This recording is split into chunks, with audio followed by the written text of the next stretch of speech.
Asante sana.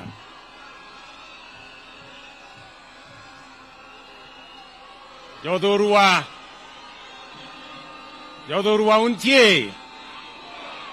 Jodorua umor. Bwana Yesu asifiwe. Hebu nione kwa mikono. Bwana Yesu asifiwe. Asante sana. Mheshimiwa Baba Raila Amolo Odinga, mama wetu Aida Odinga, waheshimiwa viongozi wengine wote na wananchi wa hapa Karachuonyo na Homa Bay. Kwanza mimi naleta rambirambi zangu na familia yangu kwa familia ya mama wetu shujaa kiongozi Phoebe Asiyo. Nasema poleni sana kwa sababu huyu kiongozi leo ametuacha, lakini pia tumekuja kusherehekea maisha yake, maisha ambayo imechangia sehemu kubwa katika uongozi wa kina mama katika taifa letu la Kenya na uongozi kwa ujumla katika taifa letu la Kenya. Na leta vile vile rambirambi kutoka serikali ya Kenya kwa familia hii, kwa viongozi wa Karachuonyo, watu wa Homa Bay, tukisema poleni sana na tutasimama pamoja na nyinyi. Huyu mama shujaa leo tunampatia heshima ya kitaifa kama shujaa wa Kenya kwa hii state ceremony, na sio kwa sababu niliulizwa, ni kwa sababu mama Asiyo has earned her place as a national hero and a national leader. We remember very well that Mama Asiyo became the first Kenyan leader of maendeleo ya wanawake. Today, we have a legacy of women leadership in Kenya. Today, here in Homa Bay, we can see what her mentorship, what her leadership, what her influence has brought in women leadership, not just in Homa Bay, but also in the Republic of Kenya. And therefore, she deserves her place as a national hero. And I agree with the Prime Minister that she deserves her name to be put in a prominent place in the annals of history and in a place of pride, both here in Homa Bay and in Nairobi as well. Tutaanza na hapa Homa Bay. Nimeulizwa ya kwamba shule hii ambayo inaitwa Wikondiek, nimeulizwa na mbunge wenu ya kwamba hii shule ambayo inaitwa Wikondiek ibadilishwe iitwe Mama Asiyo Secondary School, na nimekubali ya kwamba hiwe hivyo, because this great Kenyan lady deserves her rightful place as a national hero, beginning from here at home in Homa Bay. Ile ingine tutafuatilia na kule Nairobi. Ndugu zangu wananchi wa Homa Bay, Mheshimiwa Raila, Mheshimiwa Baba ameongea hapa as a patriot, as a Kenyan committed to the progress and success of Kenya. I was also almost tempted to say that I have nothing useful to add. He has said it all, and he has put it well. Your Excellency, the Right Honorable Raila Odinga, your place in the history, in the progress, in the governance, in the destiny of our nation is firmly engraved. Your contribution, your sacrifice, your mentorship of many leaders is something of pride to those of us who have worked under you in our earlier political journey. And I want to say, listening to you today, I am persuaded that this nation, and I associate and I agree with your commitment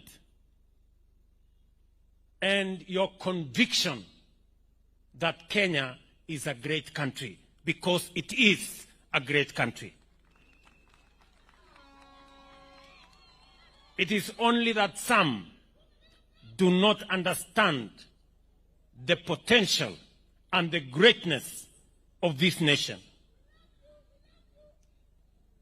Because of your commitment to this country, today you have assisted me to put together the broad-based government, a government that brings all communities, all regions, all parts of Kenya in an inclusive manner into one administration that does not look, that does not seek to preserve any leader, but to preserve the destiny and the place and the stability of the Republic of Kenya. And I want to say this in this very solemn occasion, that because of the coming together under this broad-based government, because of the Honorable Raila Odinga working with me to put together this broad-based government, Kenya has a date with destiny. Kenya has a historic opportunity to change the place of Kenya and to elevate this country to the next level. To unite this nation beyond community, tribe, region, or religion. And to forge that unity so that we can transform our economy, make it inclusive, deal with the challenge of unemployment, create wealth to get rid of poverty, transform our agriculture so that we can eliminate the shame of hunger, create products for exports, and expand our progress and our prosperity. Transform this nation in a very meaningful way. And I want to say that today, as has been said by Baba, we are committed to taking this country to the next level. And it is the reason why we signed the 10-point agenda. And I want to commit that as the head of the executive, that 10-point agenda will be implemented to the letter. The journey towards the implementation of that agenda began. And that is why, because we were very clear about the place of devolution, we not only have paid all the monies that were due by the end of the last financial year. We are also committed that even without the necessary legislation, on Monday, Treasury is going to release the resources for our counties for the month of July. We have also set in motion the discussions on how to enhance allocations to our counties, as we demonstrated in the last budget, where we added an extra 30 billion shillings to our counties. And that is the trajectory that we have agreed upon. As has been said here, we have also put together a 5-member committee to make sure that our administration will implement not just the 10-point agenda, but all the other agreements that we have agreed so that we can transform this nation. Let me also say that as part of the implementation of the 10-point agenda, today I set up the infrastructure and the mechanism to pay and compensate all those who lost their lives, those who were injured, those who were hospitalized, as part of healing our nation, so that we can bring our nation together and forge and focus our ideas, our energy, and our focus in taking the country into the future.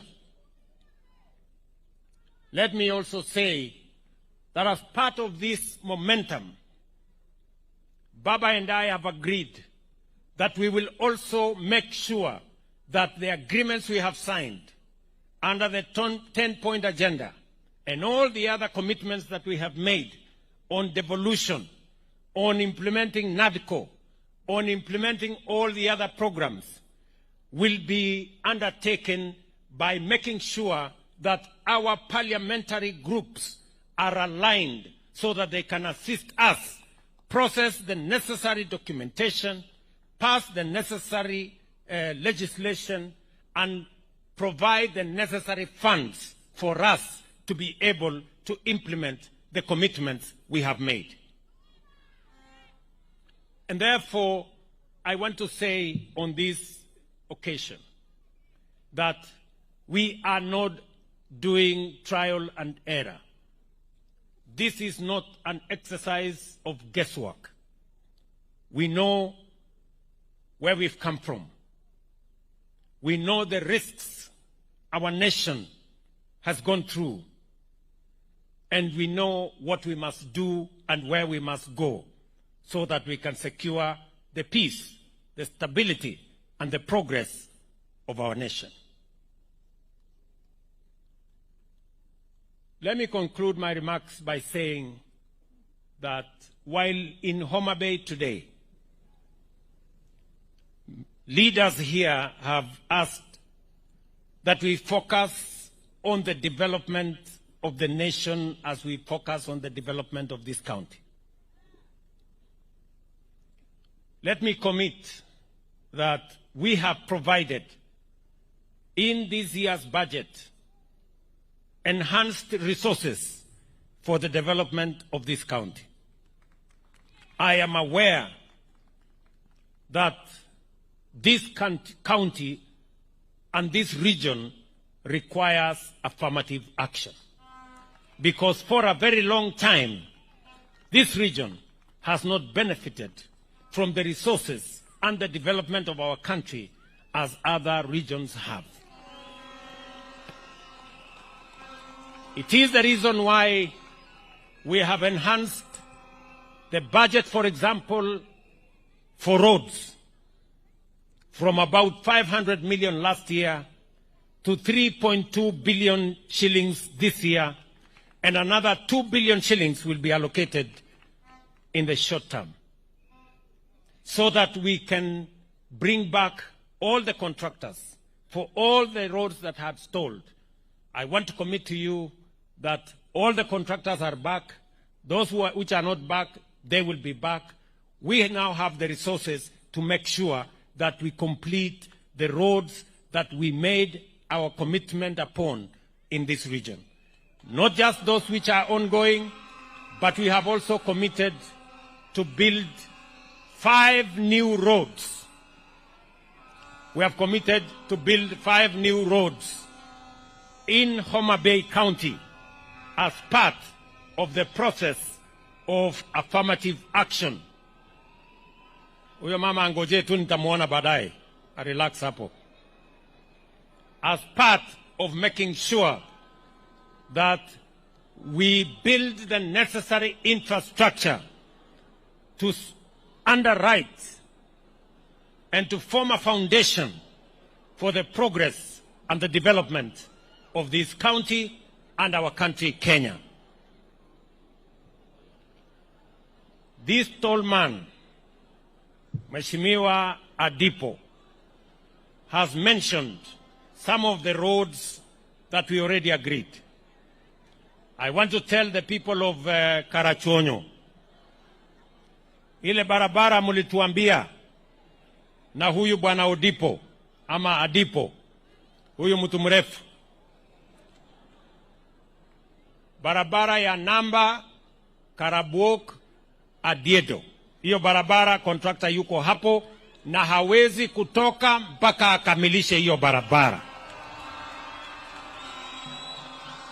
Vile vile barabara ya Kadel Kanyatiang, hiyo ambayo inaenda mpaka Ramba, inaenda mpaka Gotrateng.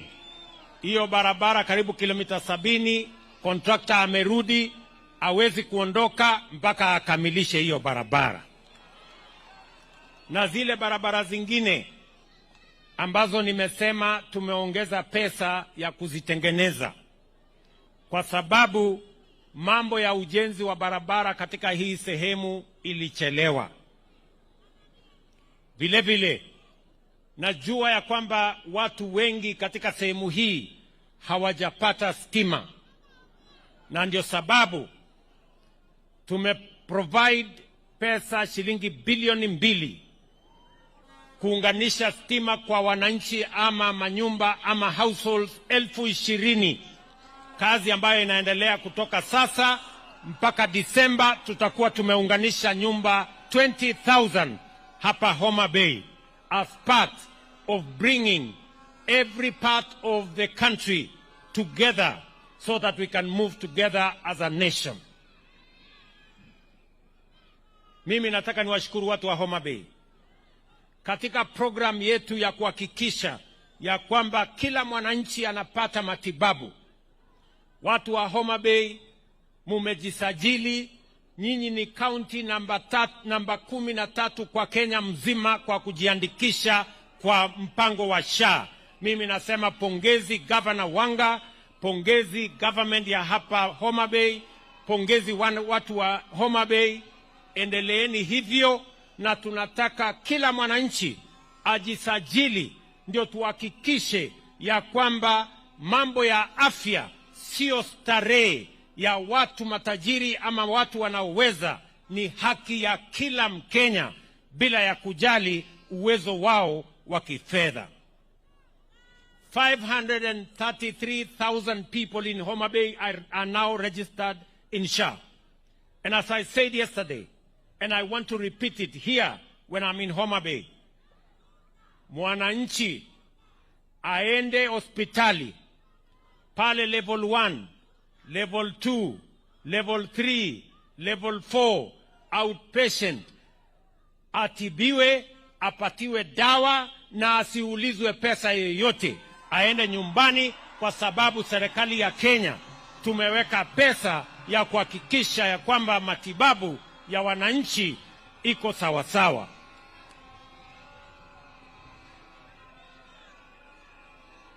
Ndugu wananchi wa Homa Bay,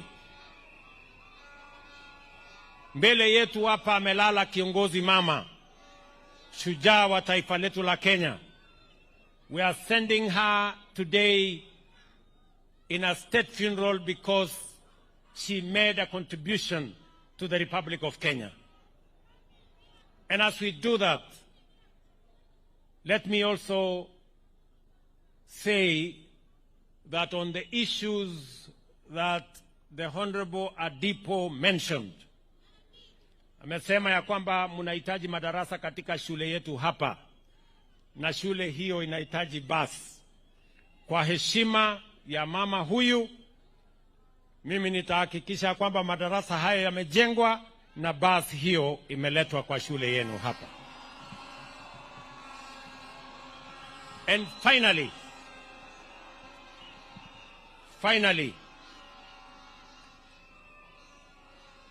in honor of Mama Phoebe Asiyo and women leaders in Kenya, wakiwemo kina mama wetu wote wa maendeleo ya wanawake, Baba and I have committed that under the NADCO framework, we must and we will actualize the 2/3 gender rule this time round.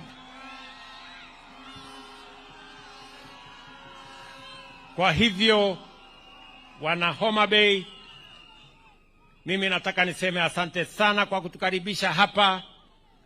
Asante sana kwa heshima yenu na ushirika wenu. Mjue tunawapenda, tunawatakia heri na Mungu awabariki siku zote. Thank you very much and God bless you.